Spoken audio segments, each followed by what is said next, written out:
देखिए, सूर्य नमस्कार जैसे कहते हैं ना, सूर्य नमस्कार योग में ही बताया गया। अगर आप डेली सूर्य नमस्कार करते हैं तो निश्चित रूप से देखिए आपके जो शरीर में सातों केंद्र हैं एक तो प्रभावित होंगे। आपके शरीर में जो नाड़ियां हैं वो शुद्ध होना शुरू हो जाती हैं। आपकी जो सूर्य नाड़ी है, ईड़ा पिंगला सुषुम्ना जिसे कहते हैं, क्योंकि जो ईड़ा नाड़ी है और चंद्र और सूर्य से ही कनेक्शन इसका बना हुआ है, लेकिन हम लोग उस पर ध्यान नहीं दे पाते हैं। जैसे अभी महाराज जी ने कहा कि सूर्य का जो कनेक्शन ग्रह है, मतलब जो पिता से लिंक होता है उसका मेन। और अगर आपके पिता से अपने संबंध अच्छे हैं तो ये समझ जाइए कि कहीं ना कहीं आपका सूर्य अच्छा है। ये बिल्कुल साइंटिफिक बात है। अगर कहीं ना कहीं अगर आपके संबंध अपने पिता से नहीं अच्छे हैं तो आपको समझ जाना चाहिए कि आपका सूर्य अच्छा नहीं है। वही चीज़ अगर आप चंद्रमा के लिए देखते हैं तो वो आपका कनेक्शन आपकी माता से होता है। अगर आपके माता से संबंध अच्छे हैं तो आपका चंद्रमा अच्छा है। माता से संबंध खराब है, कहीं ना कहीं चंद्रमा आपका खराब है। तो ये ग्रहों का विज्ञान है, एनर्जी साइंस उसी पर काम करती है। उसमें बहुत सारी फील्डों को लिया गया है और मतलब बहुत बड़ा फील्ड है। इसको आप जितना उसके अंदर गहराई में जाएंगे आपको बहुत कुछ जानने को मिलेगा। बहुत बहुत बड़ा मतलब गहरा डीप विषय है ये। शरीर में 5 इंद्रियां हाँ जी, 5 इंद्रियां हैं, सातों चक्र हैं, कितनी नाड़ियां हैं, 50 ट्रिलियन सेल्स, जिसको 72,000 नाड़ियां हैं, ट्रिलियन, इतनी सारी चीज़ें हैं। तो हमारा शरीर ही ब्रह्मांड की तरह पूरा है। बिल्कुल सब कुछ अंदर है। Nothing is outside, everything is inside us. बस ये है कि हम कितना अंदर जाते हैं। इसीलिए कहा गया जो भीतर गया वो तर गया। तो भीतर जाने के लिए आपको अंदर जाना पड़ेगा अपने लिए। धन्यवाद। देखिए, सूर्य बचपन से, जैसा कि हमारी संस्कृति में, हमारे सनातन धर्म में हमें सिखाया गया है, हमारे संस्कार हैं कि उगते हुए सूर्य को हम लोग जल प्रदान करते हैं, अर्घ देते हैं।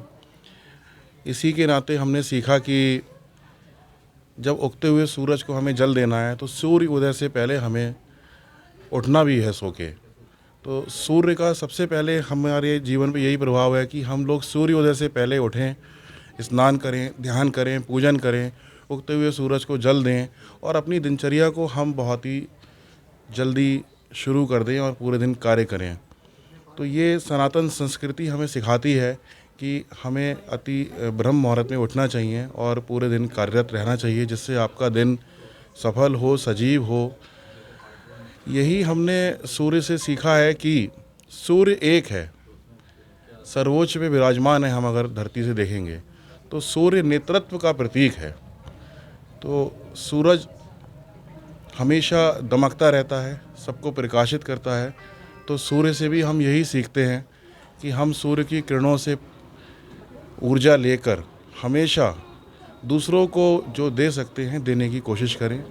यही हमने सूर्य से सीखा है। धन्यवाद। क्षमा गुप्ता हूँ, आर्ट ऑफ लिविंग की मैं टीचर हूँ और अभी मैं आयुष मंत्रालय की क्लासेस ले रही हूँ पार्ट 1 की, जिसमें कि आज ही हमने सूर्य के ऊपर काफ़ी जोर डाला है, क्योंकि सूर्य शक्ति नारी को तो बहुत ज़्यादा रिलेटेड करती है, इवन सबको, पूरे समाज को, पूरे पुरुष नारी जिसको भी हो सबको करती है। जैसे कि हम सूर्य नमस्कार करते हैं, सूर्य नमस्कार का हमारे जीवन में बहुत अहम विषय है। जैसे सूर्य नमस्कार हम करते हैं तो हम क्यों करते हैं, इससे हमारे शरीर को क्या क्या मिलता है। अगर आपने एक सूर्य नमस्कार कर लिया, सूर्य नमस्कार का एक राउंड 2 into 1 होता है, 2 राउंड मिला के 1 राउंड होते हैं, तो हमारे सूर्य नमस्कार पूर्ण कंप्लीट होता है।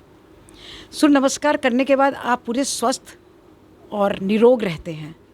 सूर्य नमस्कार का हमारे जीवन में प्रभाव दिन प्रतिदिन योग के द्वारा ही बढ़ता जा रहा है।